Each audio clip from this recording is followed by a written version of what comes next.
True, nervous. Very, very dreadfully nervous had I been, and am.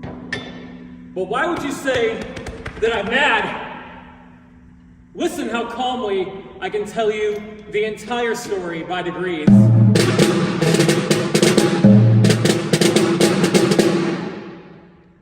I made up my mind to take the life of the old man and rid myself of his evil eye forever. With what dissimulation I went to work. I slowly turned the latch to the old man's house and opened it, oh so gently.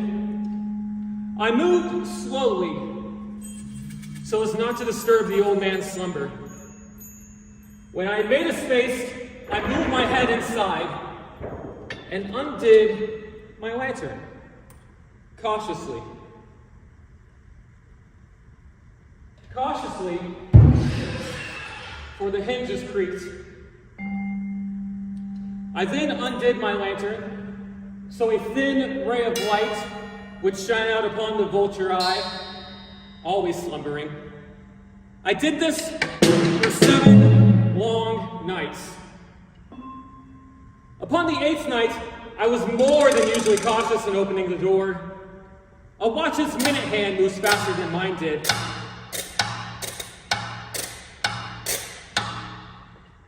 I heard a slight groan, and I knew it was a groan of mortal terror. Not a groan of pain or of grief. It was a low, stifled sound that arises from the bottom of the soul when overcharged with awe. I knew the sound well. And presently a new sound entered my ears. It was a low, dull, quick sound, such as a watch makes when enveloped in cotton. I knew that sound well too. It was the beating of the old man's heart. I waited a long time, patient.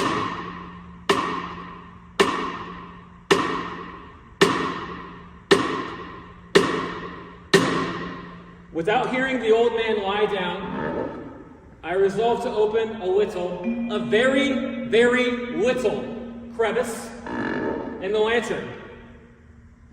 So I opened it. You cannot imagine how stealthily I opened it. Until, at length, a thin ray of light, like the thread of a spider, shot out and landed upon the vulture eye. It was open. Wide, wide open. Even yet, I refrained and did not move. I scarcely breathed. I held my lantern motionless.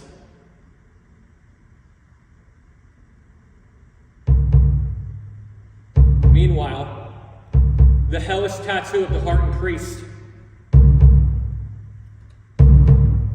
It grew louder and louder and quicker and quicker every instant. The old man's terror must have been extreme. And then, in that dead hour of the night, in the dreadful silence of that old house, so strange a noise as this excited me to uncontrollable terror. And now a new anxiety seized me. The sound would be heard by a neighbor. The old man's hour had come. With a loud yell, I threw open the lantern and leapt into the room.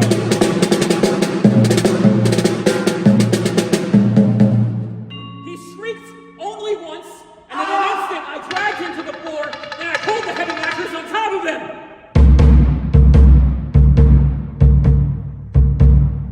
The heart beat on with a muffled sound.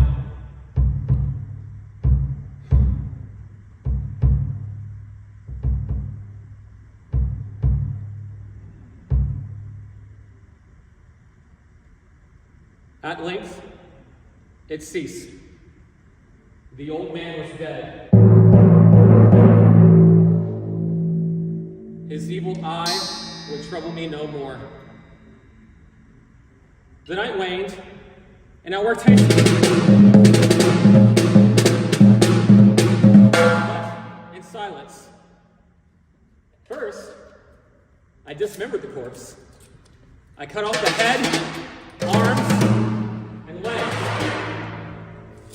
I then drew up 3 boards from the floor of the chamber and deposited it all between the scantlings. You cannot imagine how cleverly, how cunningly I replaced them, that no human eye could detect anything was wrong.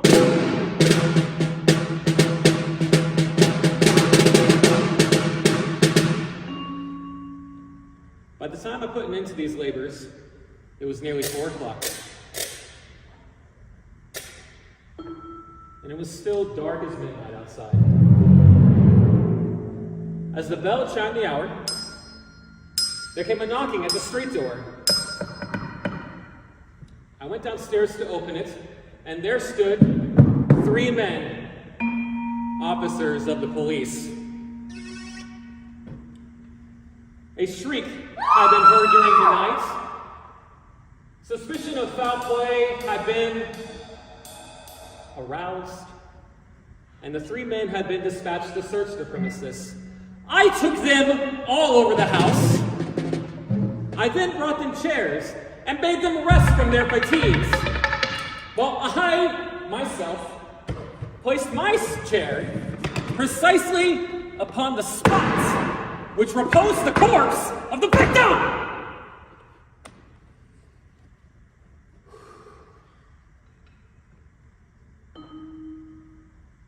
They sat, and I answered cheerily. We talked of familiar things.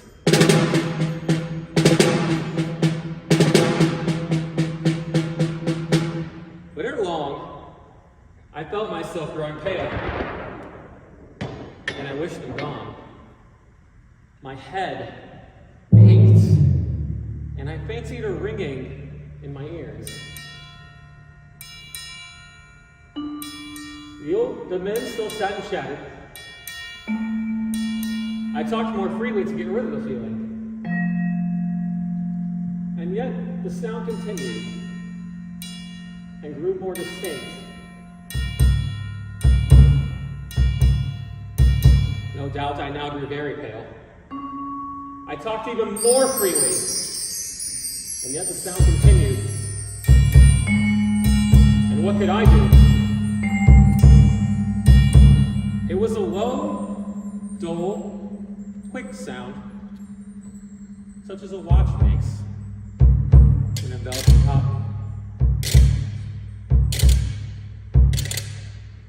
I talked more quickly, and yet the sound continued.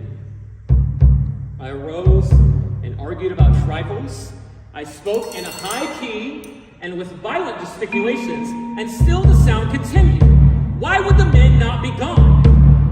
I arose and paced to and fro with heavy strides as if excited to observation of the men. I foamed, I raved, I swore, I flung my chair from the spot that it rested upon the floor, and I grated it upon the floorboards. And still, the sound continued and rose over all. Louder, louder, louder, and still the men sat and smiled at me pleasantly. Was it possible that they heard not? No, they heard, they suspected, they knew they were making a mockery of my terror. This I thought, and this I think, but anything was better than this. Anything was better than this derision. I could bear their hypocritical